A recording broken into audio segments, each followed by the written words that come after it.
The trauma. The trauma. The trauma. The following podcast is a Dear Media production.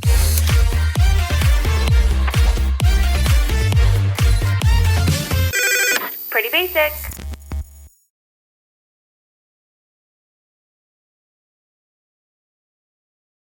Well, Alisha and I literally just finished a conversation about how we're so excited for Halloween. I can't wait. I am so excited. I love Halloween because A, the weather's chilly outside. You get to dress up in any costume you want. You get to hang out with your friends. You get to eat some good candy. It's just so much fun. And also this year around Halloween, Pretty Basic is turning 5. So we have a lot to celebrate this season. We have a lot to celebrate. And I also love how it's not just Halloween, it's Halloween month. You're Any so right. day in October, if it's a random Tuesday, I'm like, oh my God, let's watch a Halloween movie. Or if the first parties all the time, any excuse to dress up and go out, you can. It's just one of the best times ever. Also, if you guys have a costume party to go to, or if you're like us and you need like 3 costumes every single year, Macy's has you covered because they have pretty much any costume you could ever want. You can dress up from your favorite movie character or even a meme. I'm such a fan of funny costumes. Yes. I truly love funny costumes over sexy ones. Obviously, do whatever you want. You know, we all know I love a nice little sexy costume every now and then, but the funny ones are just so good. You're comfortable. You can be a little meme, and it's awesome. And also, I'm usually not a big host, but we all know REMI is. I love hosting, obviously. Something small, something big. If you are, having a Halloween party or a fall party, Macy's also has decor and candy for guests and trick-or-treaters. As we all know, I got a comment on TikTok, actually, that was like, I just know REMI is the kind of girl that gives out full-size candy bars. The king size. Yes. Ever since I was a kid, and I would trick or treat and I would sit in my garage with Shane after trick or treating, and you dump your candy out, you sort it, you trade. I always told myself I will be the house that gives out full-size candy bars, and I indeed am. So if you want to be like me, go to Macy's and get your candy. Or you can be like me and keep the lights off and just not put candy outside. I at least put a bucket outside. So the one time we did that, someone took everything. I mean, I was going to say, at least you're doing it though. Plus, you guys can get everything super fast when you order with same-day delivery, pick up in store, or you can use curbside pickup. So head on over to Macys.com.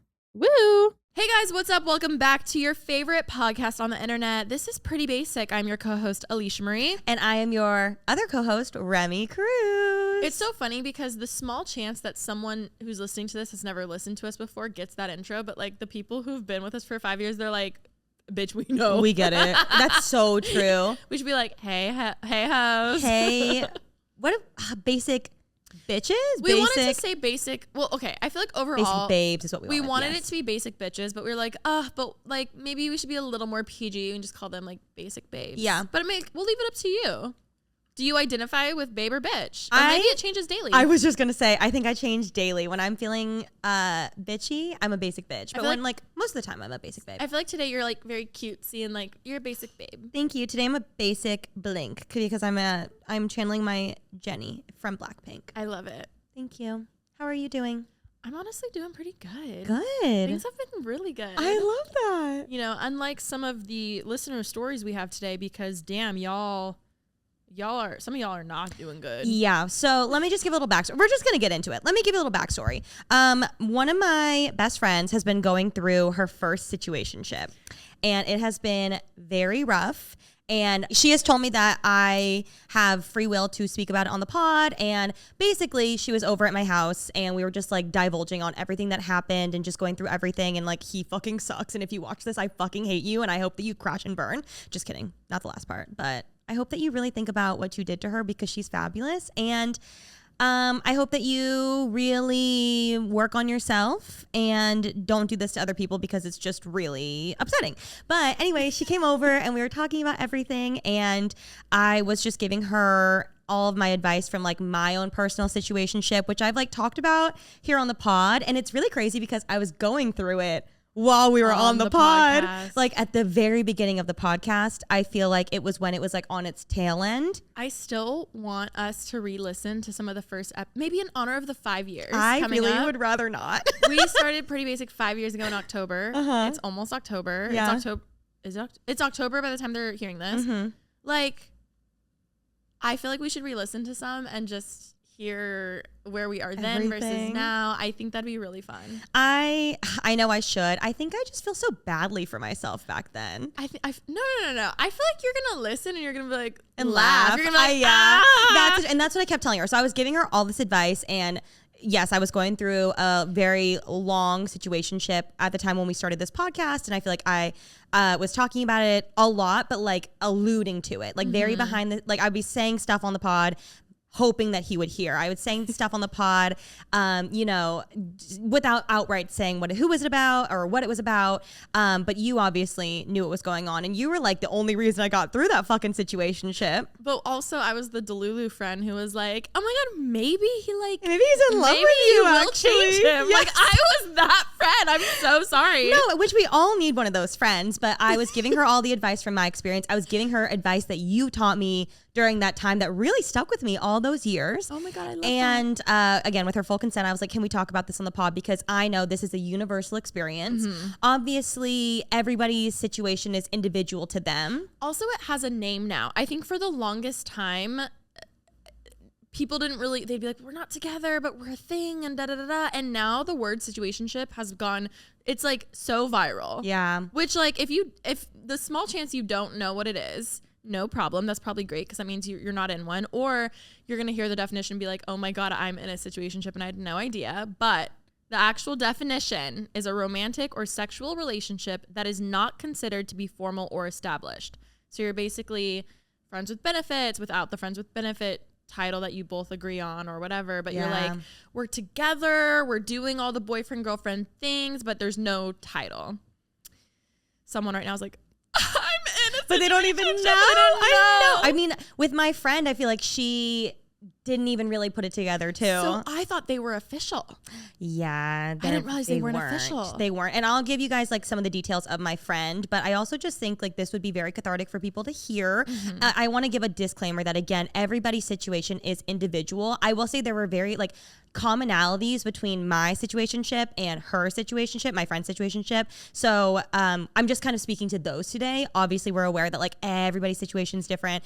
Sometimes it's the guy who is kind of more so leading it. Sometimes it's the girl. Sometimes it's, whoever's in the situation. And sometimes they work out. Sometimes they don't. Yes. And also not just say like they're all just guy-girl relationships. But, it's different for every single person. But we did pull some statistics because we are women in STEM and we thought we would start with these and then kind of get into the nitty gritty and just give you guys advice on, because I can guarantee a lot of people listening to this are in a situationship. So we put it on the Instagram, which if you're not following Pretty Basic Official, you should, because this is where we got all of our research, our data. Yes. Yeah. If you will. And if you want to take part in our next survey census, then you should follow us and join in next time because I feel like it's really fun. So first off, right off the bat, have you ever been in a situationship? Read those percentages, girly. 87.3% have been in one. Yes. Okay. So my most heart, people do Can know. you hear my heart breaking currently? Most people know the definition. I already feel bad. Like this already makes me so sad. I feel like I'm like reopening old wounds. I feel sad. Because what was that quote? Oh my God. I remember always saying this to you. I was like, a wound can't bleed again if it's a scar or something, remember? Oh, that's right. And it was like, clearly it wasn't a scar yet. It was a scab. Yeah, say that. That's right. Oh my God. Truly, like my situationship was so sad, but if it weren't for him, you and I would not be sitting here on these couches today. No, we literally started a podcast because of him. And we don't have to pay him percentages. It's amazing. No. Oh, shout out to him. Okay. So yeah, 87.3% say yes. And then on top of that, 9.4% are saying yes, and they're in one right now. Okay. So that leaves 3.3% that have not been in a situationship. Or they don't know. Or they're not sure. But that means that, let me crunch some numbers. The math filter. 96.7% have been in a situationship. How long did your longest situationship last? As short as 4 days or up to 9 years? 9 years. I have a friend. I feel like every episode I'm like, I have a friend.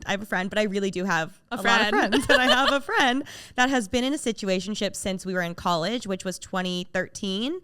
Oh, it was even going on for years before that. I would say like 2012 maybe. So she's going on 11. So she's got you beat. Damn. Yeah.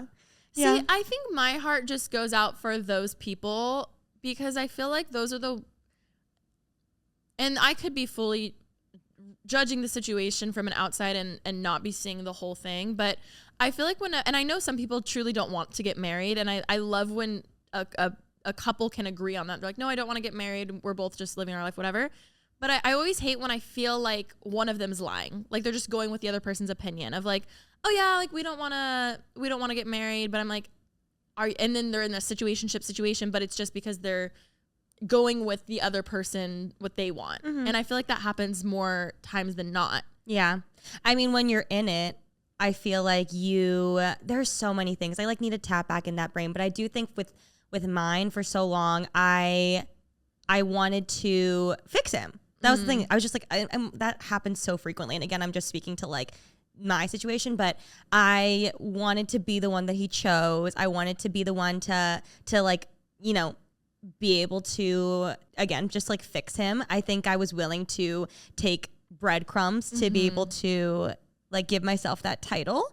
But looking back, I've learned so much over the years, but I think that, I mean, I would have done a lot of things I didn't want to do. And I feel like I already did do a lot of things I didn't necessarily want to do because I just wanted to make it work. Isn't it crazy how like things that are cliche or stereotypes are sometimes like there's a lot of people want to fix people in relationships. Like that's such a cliche thing that's out there, but like it's cliche for a reason because a lot of people feel that way. Obviously there's some people who don't, but it's so crazy how like it's just something in us. We're like, I'll change him. I'll fix him. Or he's been hurt before, but then he's gonna like, I'm gonna show like, but every time it feels like the exception. Everybody thinks, I always think of the, what is not the movie? Exception. Oh my God, what's the movie? Not How to Lose a Guy in 10 Days. I saw it for my 13th birthday. What was it? The one with Jennifer Goodwin, where it's like, you are not the exception. What is that movie? Did I not see it? Yes, you have. It's got Jennifer Aniston, Ben Affleck, Jennifer Goodwin. No Strings Attached? No. The breakup one? No. Oh my God, what is it? Justin Long. Scarlett. I love Justin Long. Not Scarlett Johansson. That's a different one. Or is she in that one? He's just not that into you. We all want to be the exception. And 99.99% we're not. I think, though, what you're talking about is, like, if I'm trying to tap into my brain again, it's like most of it is really on you. Like, I wanted to, for my ego, to be able to, like, say, I fixed him. I was good enough. It was all of my situationship boiled down to me not having self-worth, which again, we'll just like get into that in a little bit though. Like, anyways, I'm not ready to crack that one open. Yes. Okay. Have you ever had a situationship lead to a relationship? 75.7% no. 24.3% yes. That's actually like more than I would think, honestly. But still, okay. 3/4 are no. We're getting into the nitty gritty. When did you realize it was time to move on? When we finished the deed and he talked about how he missed his ex. Yeah, that's a oof. I'm like, was he still in you? Because he probably fucking was. I fucking hope not. No, but like, he probably fucking was. Sorry. Well, no, he was like thinking about it when he was in you, but like, he didn't say it till after. Like, I'm sorry. What are we working with? Mid-ejaculation. I miss her. Teresa. Why did you say Teresa? The first name I was thinking of a name. Oh my God. When they stopped making an effort to reach out, so I had to stop for them to even notice. Yes, totally understand that. After he gave me an excuse after excuse after excuse after excuse and so forth. Yes. When I decided to choose myself and realized the other person was not going to be there for me like I was for them. Slay. I realized it was time to move on when he kept giving me the same excuse as to why he couldn't be in a relationship and how he was never, quote, ready. After starting therapy, we love it. I love all of these. I mean, I don't love them, but I mean, I felt so many of these personally, and I get it. And I feel like a lot of them come down to, I finally just got tired of putting up with the same shit. Like, you get so worn down, you're like, this is not worth it. Oh my God. I can't wait to talk about like more later. Oh my God, I'm so excited. I completely agree with that. Do you still think about them? 51.1% said yes, 17% said maybe, and 31.9% said no. That's like, you know what? That's normal. I think it also just kind of depends on how long ago it ended. Yeah. Or also with the situationship, and what's hard is you kind of never know when it's over, because for the most part, it is like that. You don't talk, it goes from like really hot and heavy to talking like once every couple days to talking like once every couple weeks. So you never know like when are they going to fucking poke their head back in, because they always come back. So it's like that lingering feeling of like, when are they going to come back? Are they going to come back? Also, this is one of those questions when I'm in heaven one day, I'm like, God, how come the second you stop giving a fuck, they text you? Because they can feel that like, pulling away. What in the sorcery of this magnetic energy field of life does he know I'm not thinking about him? And then suddenly, out of the blue, bring, and you're like, what? You're like, I think it's because they just can feel it. They can feel it. Like they know. They know, because usually it's when they have the control, and then you finally start like putting yourself first. You're like, I'm not doing this anymore. I'm giving up their control. I'm taking control of the situation, and they don't like that. I'm not sure if you're on this For You because you're engaged. But my For You page, there was this one, it's all about like dating and like how do I like have the power back and blah, blah, blah, all that kind of shit. There was this one guy who stitched or duetted, where a girl was basically saying guys always come back and they feel like, why do they feel it when you stop caring about them? And he literally was like, no, because we do. Like we can just tell. My voodoo doll's working. And I'm literally like, how? Like, is it like I think it's just an energy shift. It's so I crazy. really, really do. I think in the same way where like I'll be randomly just doing something and I'm like, oh my God, I miss Alisha, I'm going to text her. I feel like it's that. It's probably because you're at home poking my voodoo doll. Exactly. And then I'm like, what's going on? That's always the case. Last time I came on the pod and talked about my favorite product from the Inky List.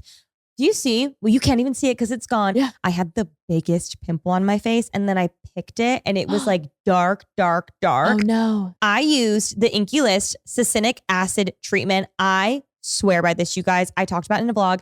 If you have any breakout, you put it on, I swear to you, overnight, it's so much smaller. Wait. If not there, like not there. It's magic. It's crazy. Wait, I haven't tried that. No, it's amazing. And it's $9.99. Oh my God. I'm not just saying this. Anybody that's listening who deals with acne prone skin like myself, get this product. It changed, but I get excited now when I get a pimple because I get to put it on. It's so amazing to watch the magic at work. I haven't tried that yet, which I'm totally going to, but I've tried their viral lip plumper. Yes. That one is so good. Truly, guys, if you have not tried Inky List products, they are amazing. And even better than that, not only are like the quality of the products amazing, the ingredients, the price, you cannot beat. It truly blows my mind that you can get a whole new skincare routine from them for under $30. And you know, the quality of the products is amazing. You can barely get one product for $30. No, you can't. Also, the Inky List is an award-winning science-backed skincare brand, Women in STEM,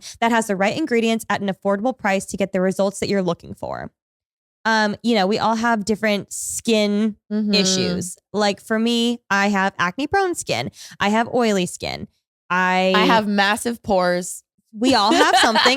Some people have dry skin, reducing fine lines, whatever it is that you are trying to alleviate with your skin. The Inky List creates a unique skincare routine that really works so you can reach your skin goals. And if you don't know where to start, because obviously it can be a little daunting when you're just looking at your skin and you're like, what's wrong with it? Where do I start? You can actually take their online skincare quiz, which will give you a nice regime to help fix your skin.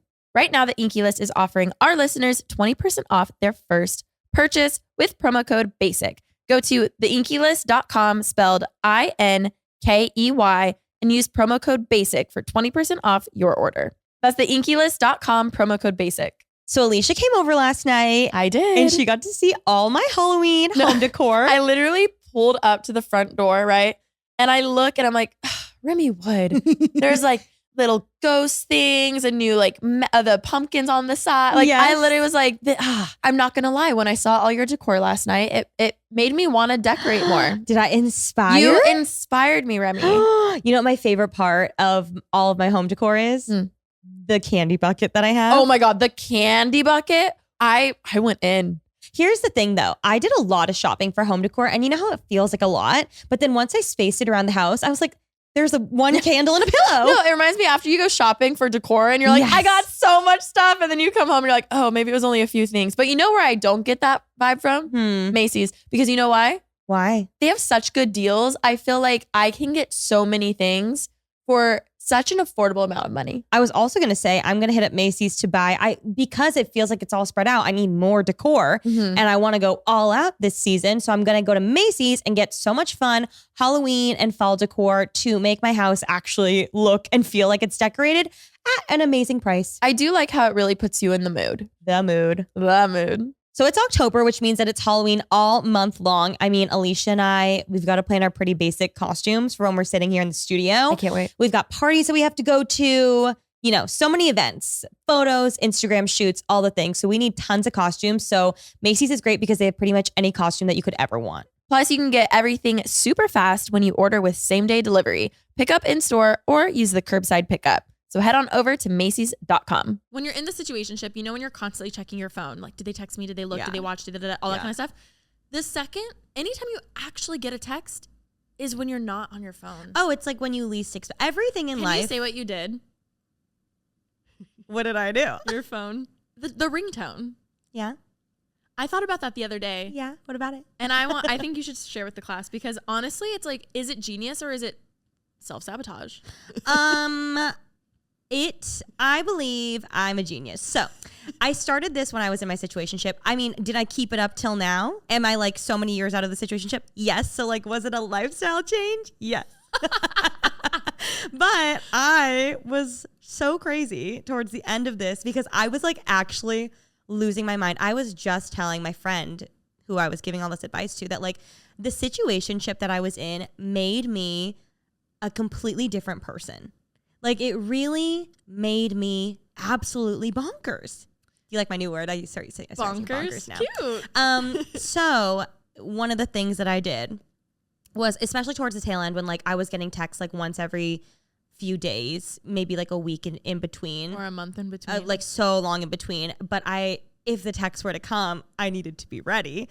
I changed his text tone to like a specific tone so I could like correlate that, like when I heard it from like across the room or upstairs or whatever, I was like, it's him. And I would run to my phone. I thought you always got tired of checking your phone. Like, is it him? So that's why you changed the ringtone. Yeah. That's what I did. So like I know when I heard it, it was like, it's him. Yeah. Like for instance, if I have a text tone for everybody though. Do you want to hear yours? Yes, which is funny because part of me wanted to do that, but then fast forward, you being out of situationship and that tone fully triggering you made me realize like, oh, maybe I don't want to do that. Oh my God, no, I love it. I love it. This is yours when you text me. That's you. I should have that for you. We should. Here, I'll play a couple of mine. Here's Ollie's. I'm assuming you probably had this since my situationship because I didn't go in and change it. Yeah. This is Ollie. And then I'll do Cal too, so you can hear them all. I'll just go through all of them. I've never thought to change. Like you were the first person who made me even realize, I can change the tone for each person. Yeah, this is Cal. So all to say, now when I know when you text me, I know when Ollie texts me, when my assistant used to text me, I just like didn't have to get to it ASAP. So like I would be in the shower and if I heard his text tone, I'd be like, oh my God. Yeah. And if it was my assistant, I'd be like, she can wait. Yeah. You're like, I don't have the energy anymore to every time think that he Get texts out of me. the shower. Exactly. To get it so excited. You're mid filming, you like throw down your camera and run. Like I would have. And that's how crazy I was. But I mean, if you want to do that for your situationship or for just like life, I really do enjoy doing it. This is why Pretty Basic is groundbreaking because will we give you real life advice? Yes. Are there some toxic tips in there? Also, yes. Yeah. Is it up to your discretion to use any of this information as you will? Obviously. Toxic tips or lifestyle change. Take it as you will. I saw a toxic tip that I saw it on TikTok, but it was Tana and Trevi. And it was Trevi. Yes. Trevi was like, make a second burner account, block every single person that guy's following or person is following.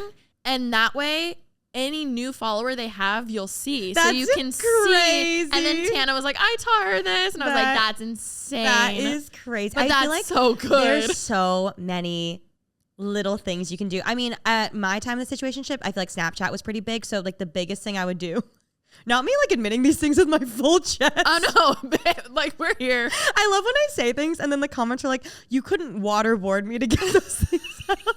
And here I am for free. Just giving them out.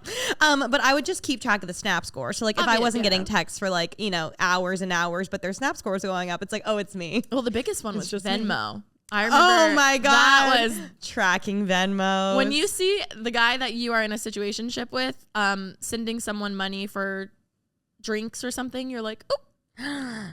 Also, why are they Venmoing? Why are they Venmoing you? And who's this? And then you can see that's when I made my Venmo private, as if I have anything to hide like that. But I'm like, ooh, I don't like how just a random stranger can see interactions I've had. I like to stalk people's Venmo sometimes. Also, I don't go to them, LinkedIn. but I'll just go LinkedIn. I'll just go to their like the homepage, and I'm like, oh my God, my sorority sister paid her roommate for rent. Awesome. Anyways, enough of toxic tips. I feel like we have to say your story because I feel like a lot of people can relate to this. Okay, I'll give you the Spark Notes version of my friend's story. So she is a late bloomer, as we are as well. Late bloomer club. Oh my God, we should make merch. REMI, with like little flowers. You're a genius, but also why are we so dumb that we've never thought of that before? Yeah. But you're a so genius. Right. You're so right. So she's a late bloomer. She is around our age and she has never had a boyfriend before. And she just started dating for the first time this year. Like everything this year. And so she met this guy on Hinge, I believe. And he had messaged her in like April. And then I don't know if maybe she didn't reply. I forget the semantics of it. But I think that they just didn't start officially talking till May. And the only thing was that he lives in Colorado. And he happened to be, when he hit her up in April, he happened to be in LA for a work thing, left. They didn't talk for like a month and a half. And then she's like, oh my God, hey. And he's like, hey, I live in Colorado. So immediately they start like talking, and like the first couple months are like complete bliss, like back and forth, so much talking, so much communication. Like she went to go visit him. He came to visit her like immediately off the bat. And so it's going so well. It's so great. She does find out that he just got out of a 5-year relationship at the top of this year. And so I from what I boiled it down to is probably he wasn't expecting to meet someone that was so fabulous that he could potentially see a future with, because obviously a 5-year relationship after that, like that's a long time. Yeah. You want time to heal. I'm not sure what happened actually to break them up, but regardless, like you want to heal, you need time to yourself. All those sorts of things. I'm sure he was hitting her up in April for a hookup when he was in LA and then was never going to see her again. Unfortunately, that's not how it worked out. They caught feelings for each other, so on and so forth.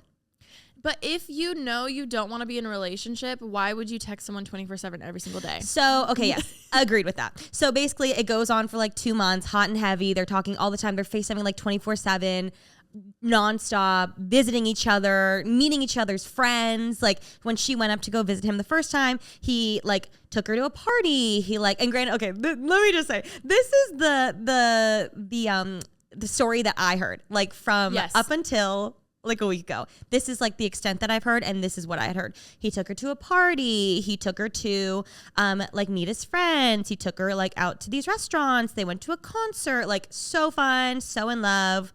Blah, blah, blah, blah, blah. She said like in her gut after the first time she visited him, she like felt something was off, but she wasn't fully sure. And also imagine like going through all of the steps of like dating and meeting someone and like falling for someone for the first time all in the span of a year. Like that's so much to go through in a year. So all that happened, and then like almost 2 months go in between before she's able to see him again.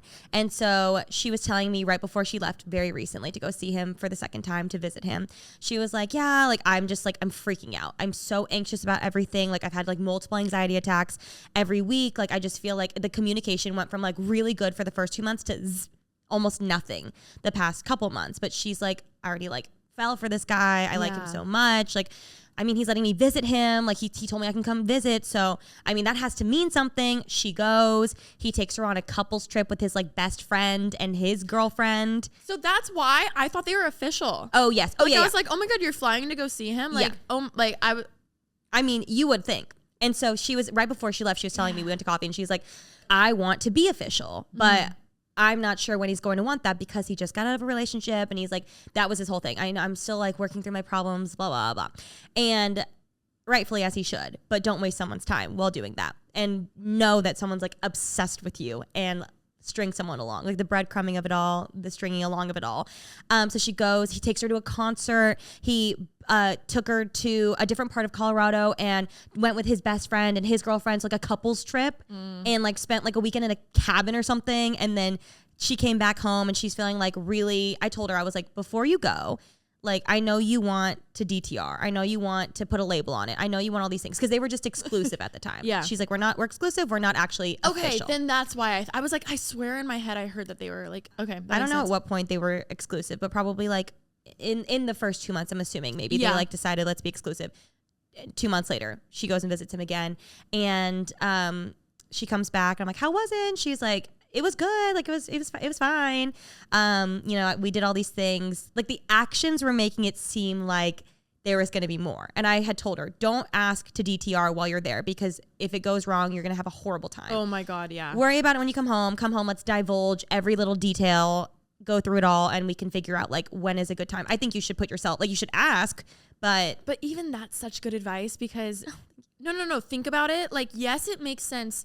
Let's do it when we're together. But like, if you're going and then you have a week of like being with this person, like think bigger picture. Like it actually would be better to at least do it the last day before you leave. Yeah. On the way to the airport. On the way to the airport, like something like that. Or when you're back. I know it sounds like, no, like we're together. We should talk about it. But what if it goes bad and then you're like, okay, I guess I'll go find a fucking hotel. Like, that's like, it's a lot. Yeah. Agreed with that. Yeah. So I'm glad she listened to me about that. She came home and told me about everything. And I was like, I think now is a good time then. Like, you know, the dust has settled. You're home.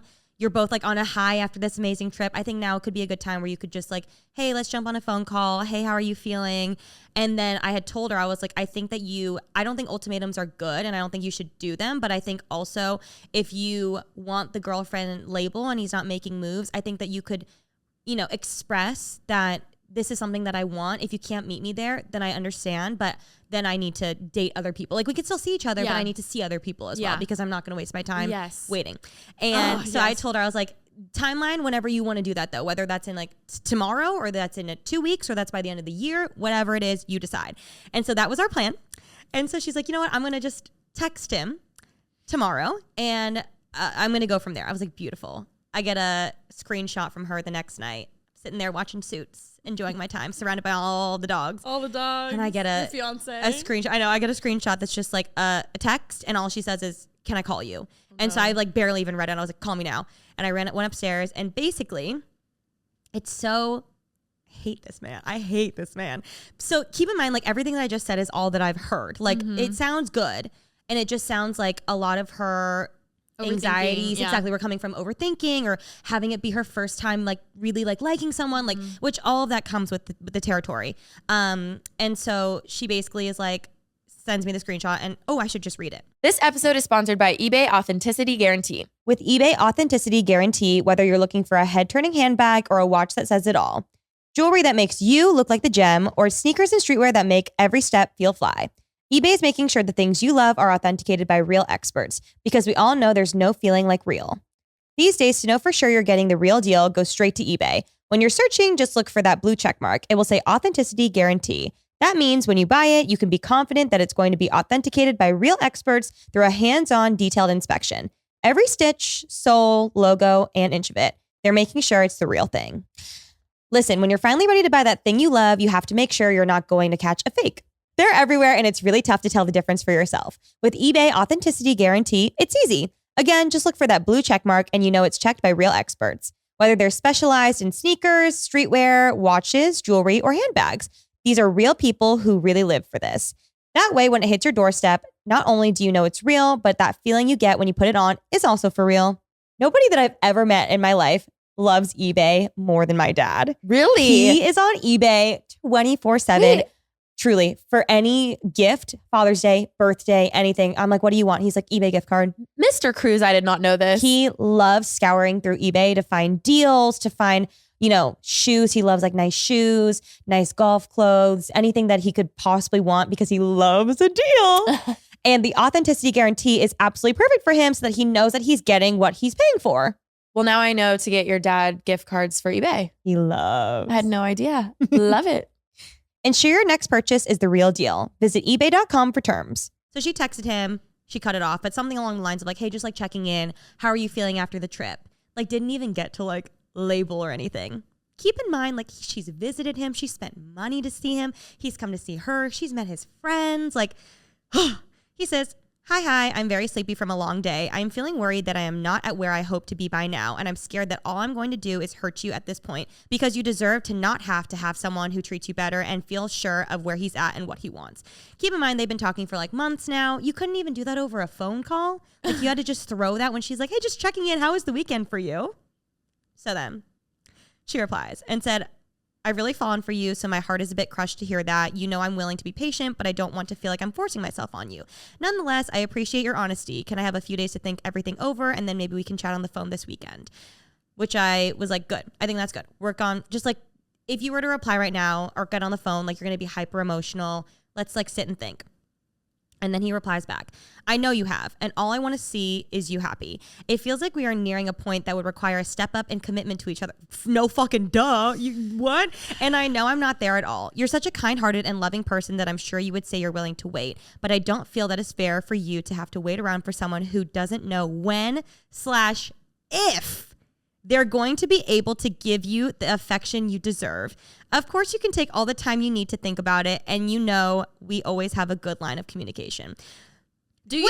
Which, let me just say, hearing all of that, I was obviously upset for her, but I also like, yes, he should have done it over the phone. Absolutely. Mm-hmm. Or honest to God, he should have done it in person while she was there.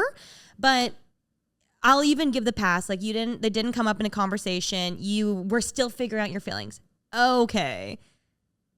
At least do it over the phone. But even if you're not going to do it over the phone, you're going to do it over text. Like, yes, what he said was respectful, but it was still, if you boil it down, it's very much like, it's not you, it's me, I'm not ready, blah, blah, blah, blah, blah, whatever. You were ready when we were fucking. You wanted me to when you flew down on me, you. Yep. That's so funny. That, like, besides all of this, it's already shitty. So even like reading all of that, I still was like, you know, I almost said her name. I was like, you know, this sucks. This fucking sucks. I'm so sorry. He sucks. But, you know, from what you've told me, he's like not that bad of a guy. Like, I want to give him the benefit of the doubt. He's going through his own shit, dealing with his own, like his past relationship. Like, either way, I don't like him, obviously, because he hurt you. Mm-hmm. But like, I want to help alleviate some stress. Like, maybe we can give him the benefit of the doubt. Mm-hmm. Lo and behold, no, because then she's like, well, all these things are coming out that she knew she didn't want to tell anybody, because in your gut, and I know people listening right now who have been in situationships where, you know, they do things that you're like, ooh, like, I know, like, that's really shitty, but like, you talk yourself out of it, or you talk yourself into thinking like, oh, they didn't mean it the way that they said that. They didn't mean it in a condescending way. They didn't mean these things. And so she starts telling me all these things, and I'm like, oh, I hate him. Oh, I fucking hate him. Oh, he's the worst human to ever walk this earth. Not really, and but like, he sucks. That's such a sign if you don't want to tell your friends or family or whoever, your close friends, things about your dating life. Mm-hmm. That says, granted, you can have privacy for whatever, certain things, whatever. Mm-hmm. But when your gut's like, ooh, I don't want to tell them because then they're not going to like him. That is the biggest red flag. And I've fallen victim to that where I'm like, ooh, I don't want people to think bad of him. So I'm just like not going to say, or I'm going to dumb it down, or I'm going to do whatever. Like literally out of that entire text thing, the if. So like, yes, I have so many thoughts about everything about this situation. Can you give an example? Because I don't think I know these. Yes. And may I also just say, situationships can an event. Like, you will get through it no matter what. Like, it's not the end of the world. It feels like it is when you're in it. It feels like it is when you get ghosted. It does. We all get through it. It builds character. The worst is when your friends are like, don't reply. And you're like, no, I'm going to. Yeah, like, obviously you're like, no, you don't know him like I do. It's true. You're like, no, that's why they're telling you to not reply. But you were my Delulu friend that told me, you're like, you should reply. Okay, she's been really good. And what I love about this friend is she's so open and honest about everything. And I feel like we've had so many good conversations about this, and her healing is already so much further past mine, so much further past like where I was at this time. And it gave me really good perspective. So let me just like shit on this guy for a little bit longer. So one of the things that she like told me about that she was like, I knew this was like a weird thing, but I tried to think of it in a different way.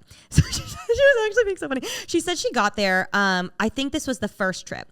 And so when she went to see him, he was like, hey, they literally had fucked. And then immediately after, he's like, oh, we're going to go to a party. And she's like, okay, like, sounds good. Like, you're going to take me to a party where his friends are. Exciting. They get to the doorstep of the party and he goes, have you heard this one yet? No. Oh my God. He goes, so like, is it cool if I introduce you as my friend to everybody? And she's standing there and goes, I'm not your friend.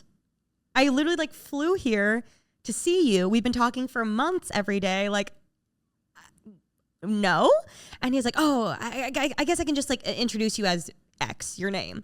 And she's like, oh, yeah, okay. But even then she's still like, we're obviously like seeing each other. And so she gets into the party and then like quickly puts it together that like, oh, all his friends knew him and his ex together.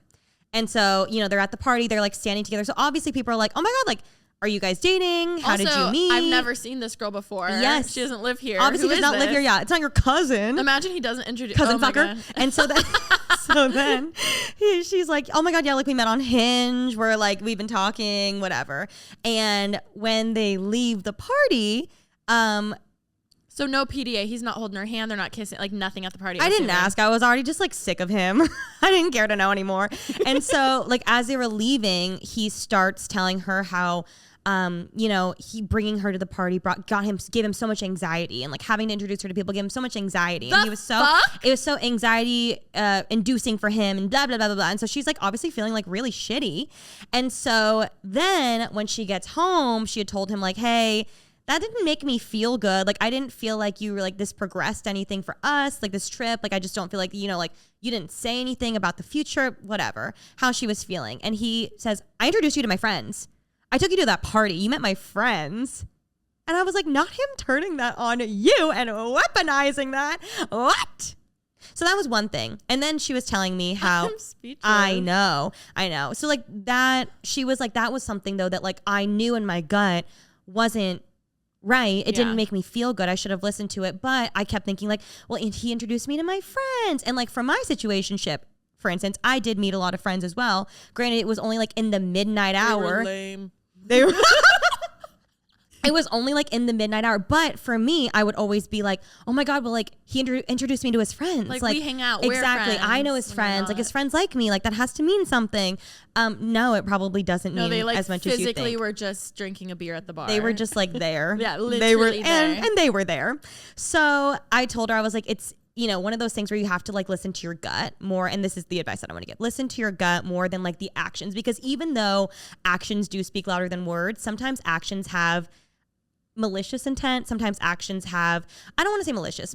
I want to believe, and I feel like this is what we do with all of our situationships, or most of them, is you give them so much of the benefit of the doubt where you're like, well, maybe they didn't know. Maybe they didn't realize that like, you know, taking me to this party and like saying that was going to hurt my feelings. Like maybe they just wanted this. I told her with that party situation, I truly believe, I don't know this man, but I truly believe he just really wanted to go to that party, and it was kind of inconvenient for him that you came in that weekend. So he's like, well, I still want to go to the party, so I guess I'll just bring her. Yeah. Instead he didn't want to introduce you to his friends. No. Where we will turn that. Yes. And as someone who really does struggle with anxiety, I know this doesn't apply to everyone, but I've realized if I can allow myself to get quiet, get by myself, whether I'm just like sitting, meditating, praying, journaling, whatever, deep down, I can tell the difference between an anxious thought and my gut.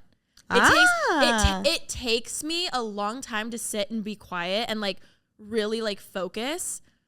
But I feel like even if I don't want to admit it to myself, I can always tell a difference deep down. When you're lying to yourself? When I'm lying to myself. Deep down. And again, I know that's not the case for everyone, but it really takes you like having time to yourself and being quiet.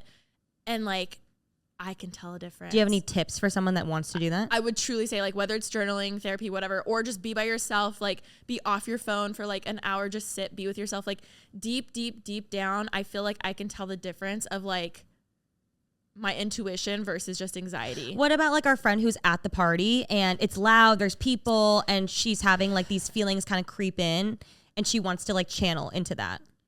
I think what's hard is you have to take things at face value. I was thinking this same exact sentence. I literally was like, Face she has to take it at value. face value. It's like, I'm going with like, and I hate saying that because I'm always someone who wants to believe the best in people. And I do the same thing. I'm like, oh my God, we're friends. I'm like, well, I happen to be there. Yeah. Like we don't hang out on the daily. We don't whatever, blah, blah, blah, blah.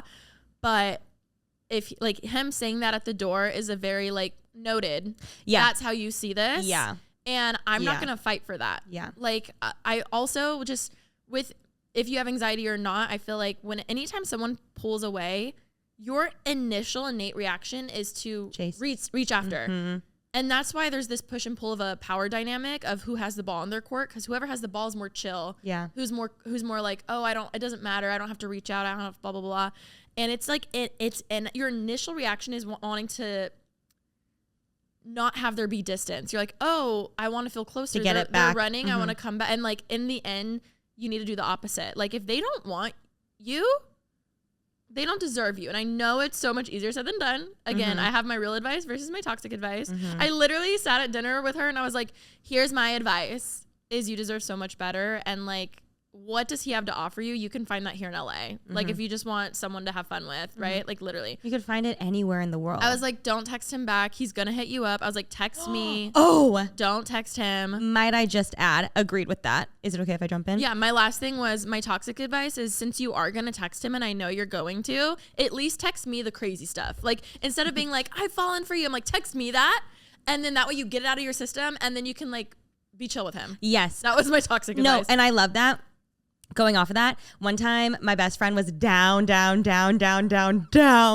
And it was solely because her ex was shitty and like broke her heart. And then she like met this guy like at the fucking dog park. And like, it was so dramatic. Like he was in the middle of a divorce. Their dogs like started like fighting at the dog. It was crazy. So all to say, it didn't work out. But I think because her emotions were just so heightened from like leaving a really bad relationship, she put all of this on this guy, and then it was like this really bad thing, and she knew. She was like, I need to stop, but I don't know how to. So I think I've probably referenced this. I should honestly like send it to her right now. We have a shared note. This was like from 2019, but we have a shared note where she would like, if she wanted to text him, she would instead text in the note instead. That's genius. Yeah, and she's like, I'm thinking of you, like blah blah blah blah blah. Like I love to throw at her now because she's literally like engaged and so in love with a different guy. But like it's so funny to look back on like how crazy we were. But like yours is warranted. We sometimes we are just driven to be crazy. Also, it is cathartic to get those emotions out. Just don't let them be that person. Like if you're gonna, oh my God, I have so many things I'm gonna say. Yes. If you are in a relationship where the communication's good, yes, say what you need to say. Like have communication, say like never suppress your emotions or feelings that way. But if it is just a face value situationship, they don't deserve to see that vulnerable side of you. Like fuck that. But it's so much easier said than done. Yes, but that's why I'm like, get it out. And that's why we all do it, because we want to get it out and we think we can change them, when in reality nothing's gonna change. Like the way they, oh my God, I saw this thing on TikTok, and it was saying like, it was an interview saying the way we date for potential is the most destructive thing ever, because unless someone is able themselves to want to work on themselves, they will not change. So you are getting them in that day, in that moment, how they are. Yeah. That is exactly what you're signing up for. Yeah. So this guy who's scared to even, you can't be in this like, oh, I see the potential. Like we all see potential in everyone, but the only person who can make that potential happen is them. It's not you. Yeah. Like, and that goes with like a lot of everything. things. Yeah. Yes. Oh my God. Okay, I have so many more things to add. So I already hate this guy, and the friend story I just told you, she told me like 15 more, and I was like, my love, I get it. You were stigmatized. And she even told me, she was like, I asked her point blank, I was like, do you think you were in love with this guy? She was like, I think so. I was in love with this guy. And she was like, I want to call him and tell him I was in love with you, and you did this to me, and you hurt me, and this and that. And I told her, I was like, not to take away from your feelings. And if you're in love with him, then my heart breaks for you even more, because this is just a fucked up situation. But from my personal experience, and I was like, you can take this with a grain of salt, whatever you want to do. And again, like I was really trying to make sure she knows, like I'm not telling you how you feel, but I thought I was in love with my situationship as well. And I think so much of my and I said this earlier, but like so much of my situationship and why it took me so long to get over it and why I took absolute dog shit for so long is because I thought so little of myself. I thought I was lucky that someone was even looking in my direction. And it was so contingent on just like how unconfident I was, how I had just gone through so much change in my life, how I had been losing friends in my life. And I just like grasped onto like anything. There's like, I just can't lose anything else. Like I'm not pretty enough. If he doesn't like me, I'm not pretty enough. I'm not smart enough. I'm not successful enough. I'm not rich enough. I'm not whatever enough. Didn't he tell you? He was like, oh yeah, I like blondes or something. And you're like sitting there brunette, like truly blocked a lot of it I feel out. like something like that happened. And I'm like, that's like not even that bad. no, but it's just like, just mean. It's It's just just like, mean. you're dumb. Yeah, I think, and so when I told her, so she told me she was gonna call him and say that, and I was like, say that if you want, and if you were in love with him, like, I'm so sorry. I told her I thought that I was in love with my situationship, and I probably honestly I did. I honestly forget. I don't know if I told him or if I wanted to tell him really strongly, like, I don't think I did, because I feel this way still.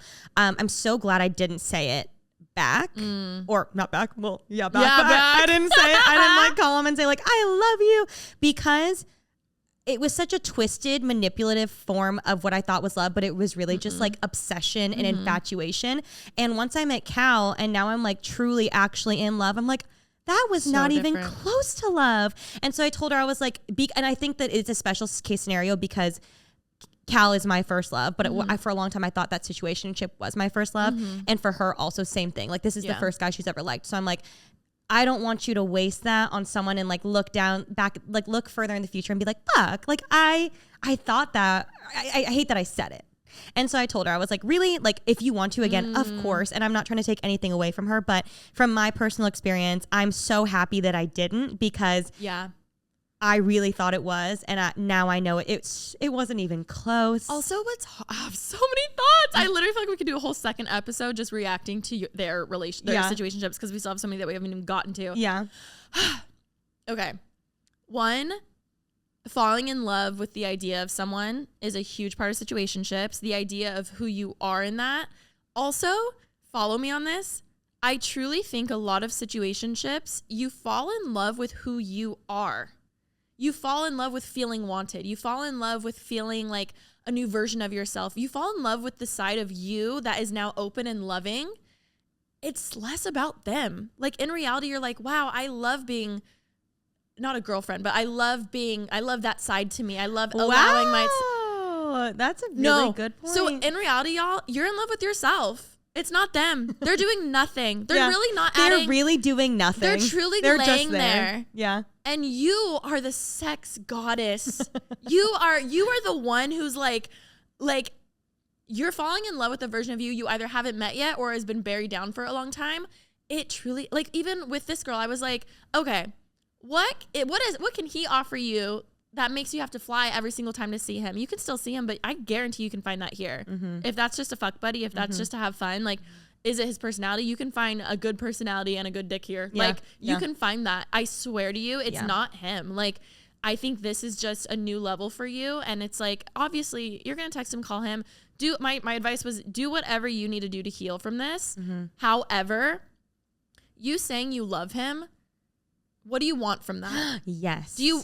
I will bet my whole life money he's not gonna be like, wow, you're right, I am in love with you. Yeah. That's not gonna happen. Well, that's what and I told her, I was like, I know you want, like, that's all I wanted was I wanted to meet up to get closure. I couldn't even get the guy to meet up with me. Yeah. He fucking hated me. No, he was broke. He literally was like, sorry, Uber pulls too much. No. I was like, Remy, your penthouse can't. Your penthouse doesn't even want to deal with this. That's when I stopped being Delulu. I was like, I'm sorry, he can call a fucking Uber. Like, if he wanted, like, what the fuck? If they wanted to, they would, but they simply just don't want to. And that is the situationship boiled down a situationship. If he wanted to, he would. He just simply doesn't want to. When you think about what a situationship is, it's just one party. It's two parties not being on the same page. That's what creates a situationship. It's one person wanting a relationship, the other one not. It's one person who wants to be friends with benefits, the other one not. Like, whatever it may be, it's just two people not on the same page. And that friends with benefits is no, I agree, we're just friends, but we have benefits. Yes. Unfortunately, those go sour. But as we know, they usually end really bad because someone catches feelings and the other one doesn't. And then they're in a situationship. Yes. Match bitch.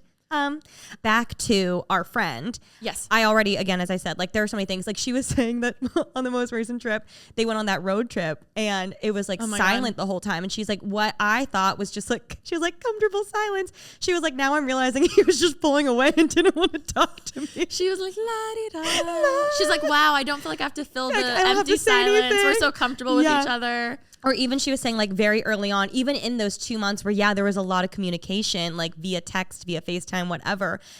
She's like looking back, she's like, oh my God, all the signs are there. She had been like, oh, like, do you want to come down here? Or all literally even saying, I will fly myself there whenever you want me to. And I will say, and I've told her this, she made herself far too available. That is an issue already, but that's a different issue. She said, I will come to you. I will be there when you're free. Let me know. He said, I don't know. I'm a busy boy.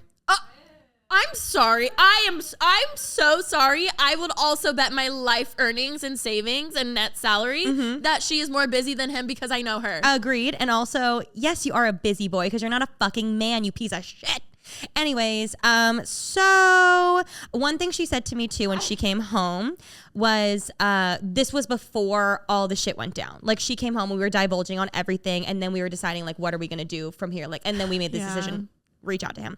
But she had come home and was like, oh my God, I'm so like split. I'm not sure. The ball was in his court. And that really made me upset because it's not. If you really think about it, and when you're in a situationship and you are me or you are her, you do feel like the other person has all the control and the ball is in their court constantly, and they can choose when they want to see you. They can choose when they're a busy boy. They can choose when they're not a busy boy. They can choose when they're coming to you or when you're going to them. They get to call all the shots.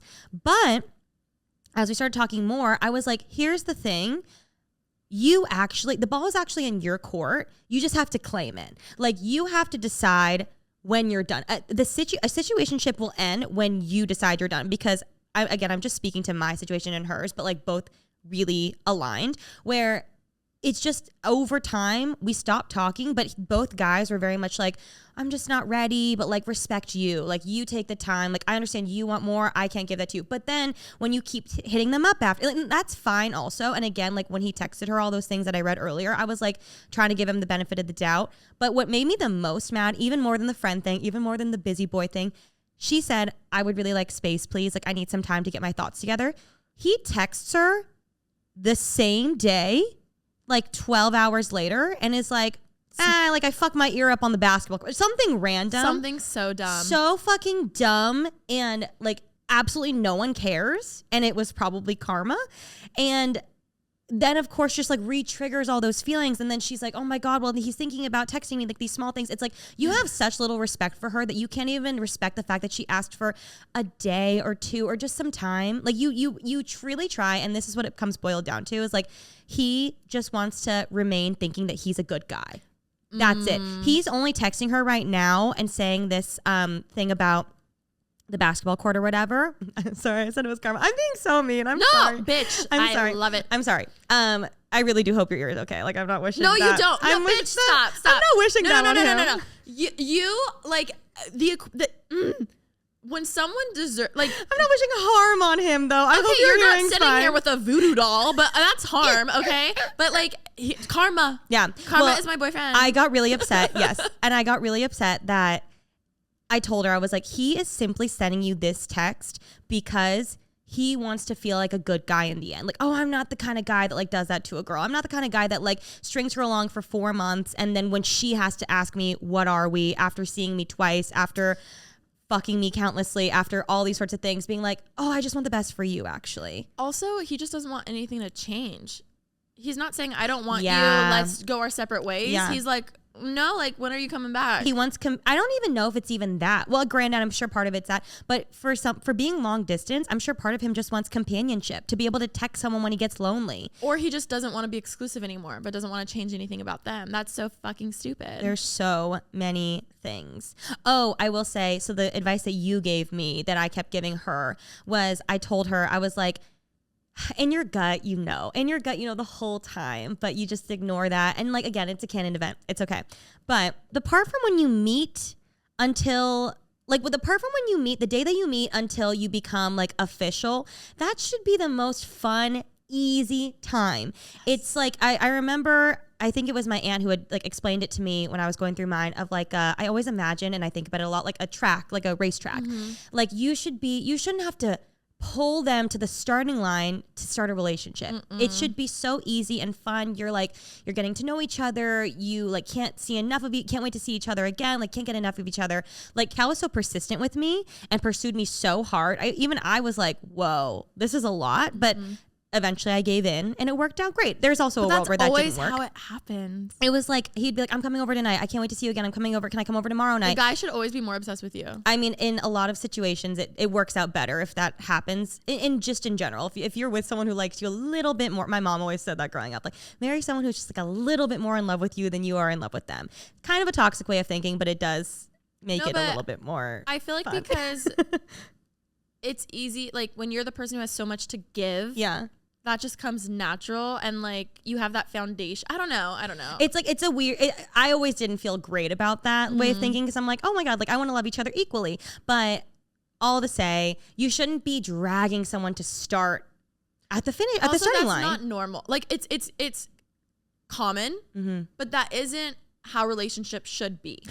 It's Agreed. like, it is normal because there's a lot of situationships, but I think especially people who are having their first real relationship, they're like, oh, is this how it is? Like, Yeah. I don't know how to compare it. Like maybe it was rough in the beginning. Like these feelings are strong, where it's like, it's so important to know that's not how it should be. Agreed. Also, like once you get past the like the honeymoon phase of like getting to know each other and then you become official, then you enter a whole new honeymoon phase of being official. But like then obviously problems arise. Like then you start having your first fights and your first disagreements and things. But you're in it for the long haul. And I just can't stress enough that you shouldn't have to force someone to start with you. Like you reach those hurdles once you're already on the track and you're like running around, but like to not even start yet and have those issues, that's like a really bad sign. Also, track and field, you're supposed to jump over the hurdles together. Yeah. You can't drag lift them. Oh, You they're gonna jump fall. over, it falls, you go back, you lift it up, you go to another one. And the one thing that always stuck with me that you said to me was I was so desperate to try and fit this person into my boyfriend mold that I wanted so bad. I just wanted a relationship so badly. It kind of didn't matter who it was with. Like I was taking shit. But that should make you feel better, and like that makes you feel better about those situationships because you're like, oh, it could have been anyone. It could, and that's what I told her. I was like, this you're could not be special. anybody. But what you always told me was, Rem, just even if you make it to have him be your boyfriend, even if you make it to the starting line, that doesn't mean it's going to be easy. It's actually probably going to be really shitty. It's going to be this continued on. And I remember you always said that, and it always stuck with me. So I told her, I was like, just because even if you had gotten him to commit to you, a whole other slew of problems would have continued. Like it would have been this on and on and on. And also, he obviously has a lot of shit that he needs to work through. Do not let yourself be that person who he works through it with. That's not fair to you. And honestly, he really should do that healing on his own. But all to say, she's doing better.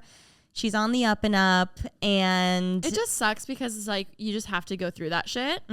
And yes, the character, the building, but going through it just fucking sucks. And it just sucks because that's like, it's part of life. You know what I mean? And like in a world with mine and with hers, I don't want her to become jaded to love. But I also do think it just, for me personally, it just made me a whole lot more realistic. Yeah. I feel like from after that, I was like, that fucking sucked. Like that ripped my heart out because again, it wasn't even him. It was like me thinking that I wasn't good enough. Oh, and this is what I was talking to her about is I was like, I was in such a dark place when I met this person that I put all of my like self-worth on them. And when it didn't work out, I was nothing.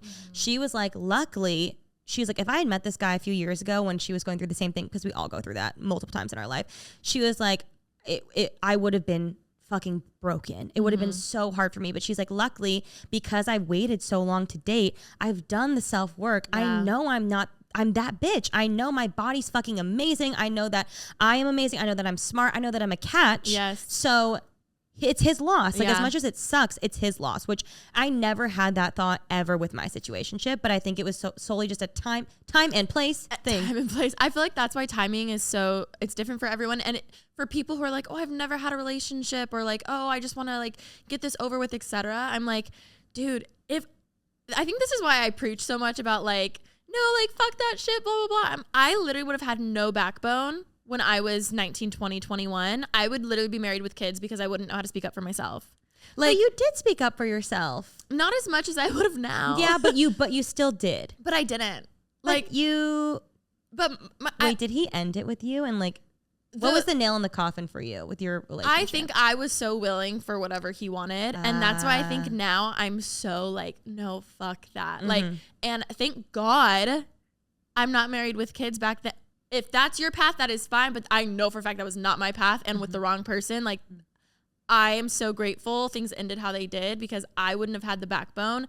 And I don't know where I would be because I think my self-confidence was so fucking low that I'd be like, oh, okay, like this is just my life. I'll just be okay, cool. I think if you are in a situation, oh sorry, go ahead. No. We're obviously there's some people who get married at 20 and 21 and they're with their person and they're perfect. It's fine and whatever. Yeah. Like it's literally so different. But that's why timing, I always like. Even her, I remember having conversations with her and I was like, I know it feels like you're so late in life, but don't rush it. Like, don't feel like, oh my God, I need to find love now. Yes. Yeah. And the same thing I said to you, I was like, just because you're in a relationship doesn't mean you're happy. We have this whole idea that like, oh, like you can be in the most miserable relationship and it means nothing. So don't force a relationship just with anyone. Yeah. I think also I'm speaking to the situation, like the two situationships that I'm speaking to, I feel like were situations where the other person just didn't have respect for the other. Like I always just felt like I wasn't even being treated like a human. I didn't want to say human, but like a friend, like someone that you just even care about. Like I just feel like there were so many times where like I wasn't even being respected in the slightest. And I think that's why I have so much, I wasn't. And I know that. And that's why I have so much, I did have so much animosity. I'm over it now. I hope people aren't like, she's still mad. I'm truly over it. I've been tapping into that feeling a lot lately since talking to my friend. But I think that's like the worst part is just these guys did not respect us as people, as friends, as someone that they quote unquote care about. And like they just cared so much about being a good guy in the end. Like I'm not that kind of guy. I'm not that kind of guy. But like lo and behold, you're being that guy. And actions do speak louder than words. So even if I know both of these situations, just because I know them more firsthand, they're like, well, I told her I don't want to be dating. I'm not ready. So that's enough. They think that just by saying, well, I'm not ready, that covers them for a year. Do you know what I mean? They're like, well, I said it. Yeah. It's like, no, you said you that. said you're not ready, but we're still seeing each other like every night. And that's so funny because you're calling me baby and you're doing all these things. And it's like, you got to pick what you want. And you know what? Like, I think my biggest advice actually is, I was telling my friend this the other day because she was in the same predicament. She was like, oh my God, I want to be more, but we're not. I was like, dude, this should be the best time. When you're like, oh my God, he texts me. Like, oh my God, blah, blah, blah. And I was just like, you have to be willing to walk away and stick with your boundaries, whatever they are. Yes. It doesn't matter what they are. But if let's say your boundary is like, hey, we're 3 months in, you know what? I'm ready for something more. Like, fucking flip it. This is my toxic advice. Flip, instead of saying like, oh, like, do you want me? Be the one who's like, hey, I want this.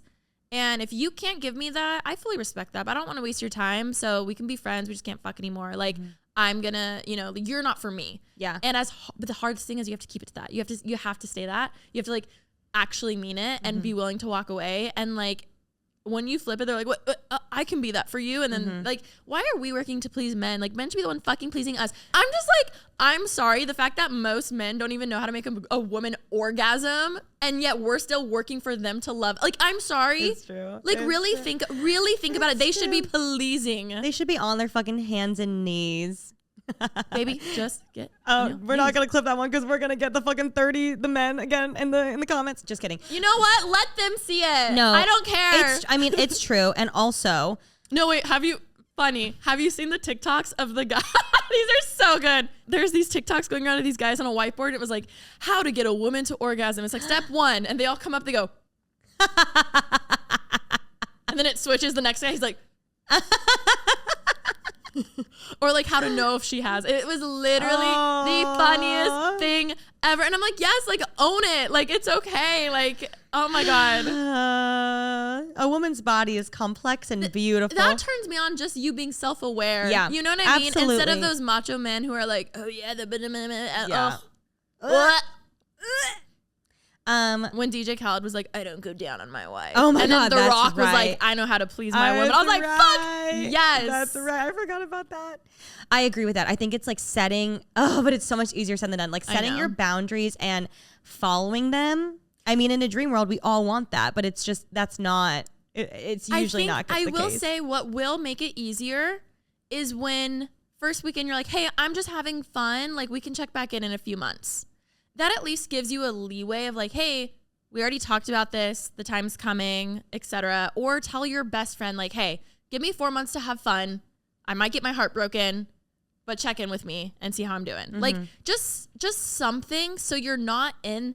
The worst place to be is when you are in a hole, you're scared to talk to any of your friends, you're embarrassed to talk to any of your friends because you know he's treating you horrible, but you don't want to leave. Like at least just be like, hey, I choose one person, whether they're Delulu or not, be like, hey, I'm aware. I have one friend who she's dating this guy. They're not official, but she's scared to tell her friend because her friend's friends with his ex and stuff. And I was like, dude, I heard about this. I was like, the best fucking thing you can do is tell her like, hey, I'm aware he may be a shitty guy, but like, I need this for me. I hope you can understand that. Like, just be honest. Just be open and fucking honest. And I think that's the best. Be honest with yourself. That's what I always have talked about on Situationships is like, be honest with yourself. I let mine go on for like almost a year. And But it's hard when in 6 months you're like, well, I guess we've only hung out 4 times, but it's been 6 fucking months. Yeah, that's you know what true. I mean? I mean, like, I would say genuinely probably at like month 2 or 3. I feel like 2 and 3 I was months. like, this is not what I want. I knew in my gut it's not what I wanted, but I was like, it's fine. Like, also, it's comfortable. It's You're gonna like, it's gonna work out. I'm gonna make this happen, or I'm okay with this. I'm a cool girl. I just want to be like friends with benefits. This is like totally fine. Have you heard of the word limerence? Yes, I have. Well, I didn't know what it was until recently on my For You page. Again, you're clearly not on that. Basically, limerence is a mental state of profound romantic infatuation, deep obsession, and fantastical longing. Limerence.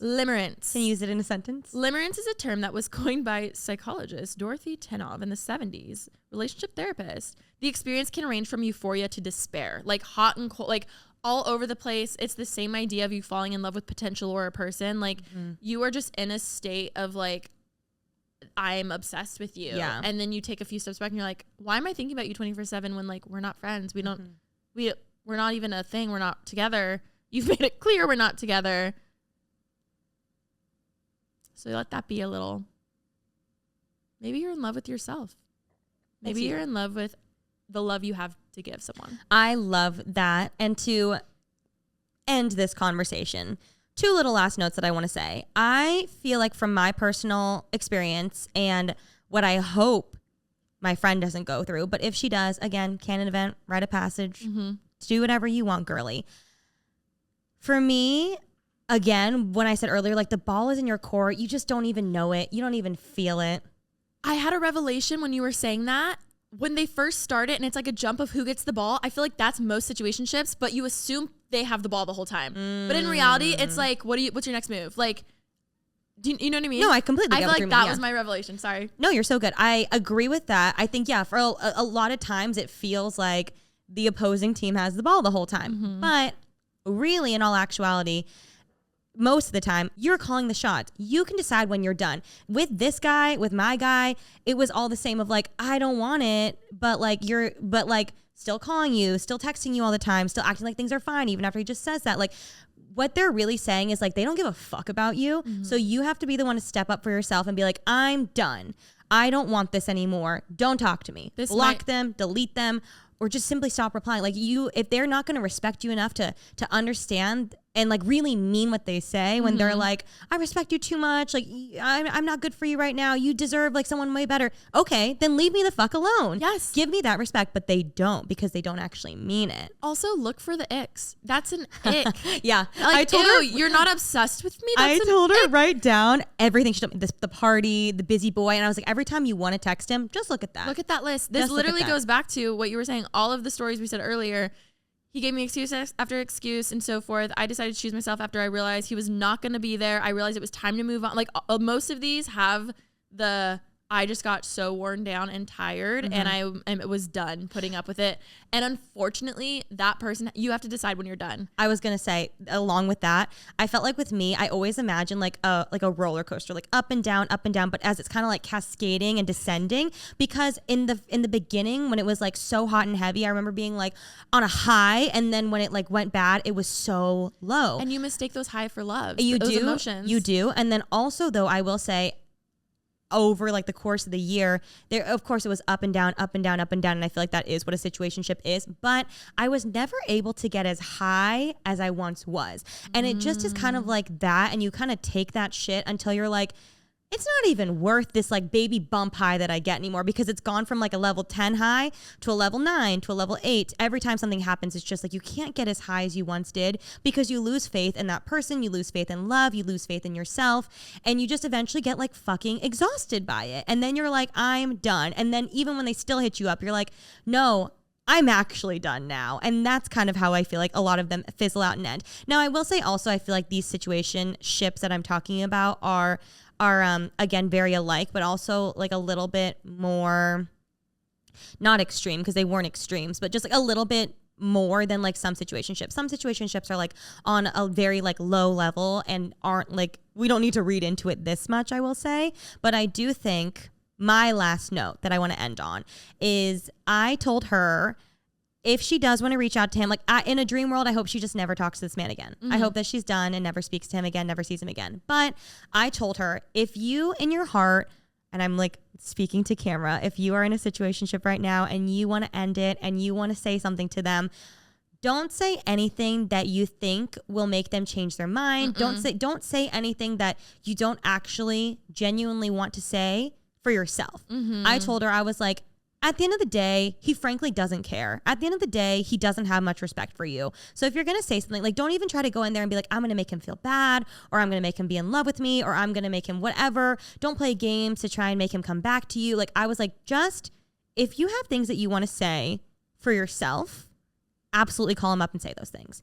But don't say anything in hopes that he's going to hear it and change his mind or feel any sort of way, because most likely he won't. And don't even give him the satisfaction of like wasting your breath on him. I fully fucking agree with that. I was on my phone because I was trying to look up. I saw this and I'm gonna ruin it, so it's something along these lines, but it was like that high feeling you were describing.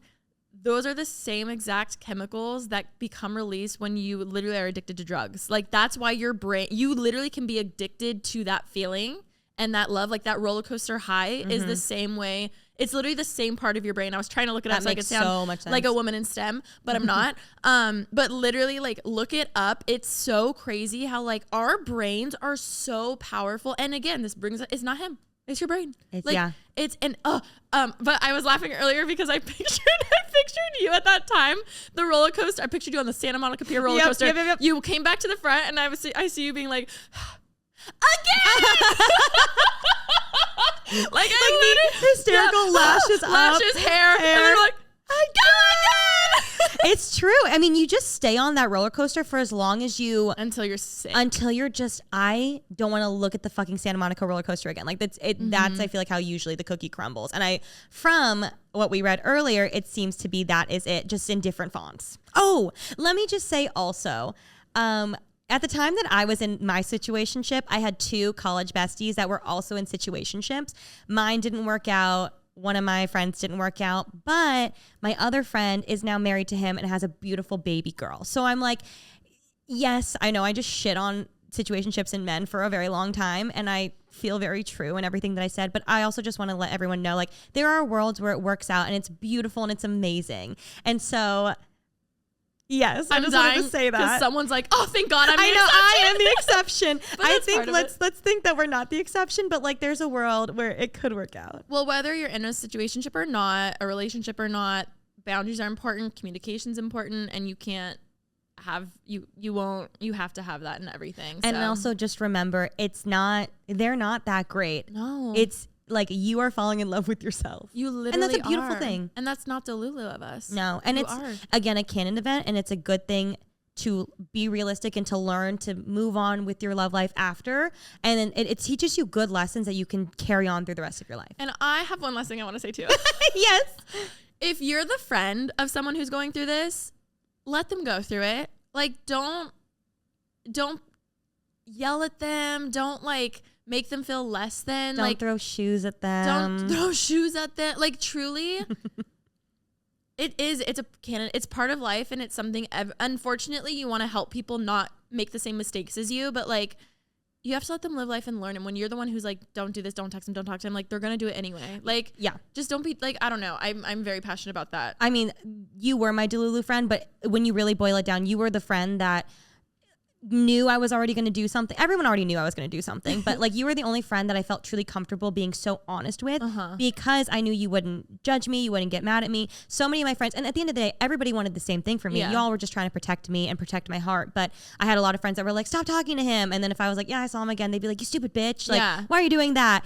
And I knew they were right. I knew everyone was right, but it's not what I wanted to hear. No. And so the reason why you and I were able to grow so close and like was because I was able to confide in you, knowing there was like zero judgment. I was never going to be in trouble. And I felt so good with being fully honest with you. If I was like, yeah, I saw him again, or yeah, I texted him back. I know I shouldn't, but I did. And I feel like I really wouldn't have gotten through it if it weren't for you. No, don't make me cry. It's true. It's true. But I'm really passionate about that, because I'm just like, I don't know. They're going to do it either way. Yeah. Also, it's just funny knowing you now, because then I like barely knew you. Now I know like Rem does whatever she wants. So now it's even funnier. It's like, funnier thinking. This bitch is crazy. It's funnier thinking I was like, oh, she heard me. When like in reality, you're probably like, Me and the Uber location off. Location. You on your iPad? I'm at home. Yeah. I called Jesse. Hey, what's that spoofer app again? How do I pay again? Anyways, thank you guys so much for listening to this episode of Situationships. I'm so sorry if you've been in one, but you are not alone. You are not alone, and you are fucking amazing, and we love you so much, and we'll catch you next week. Bye. Bye.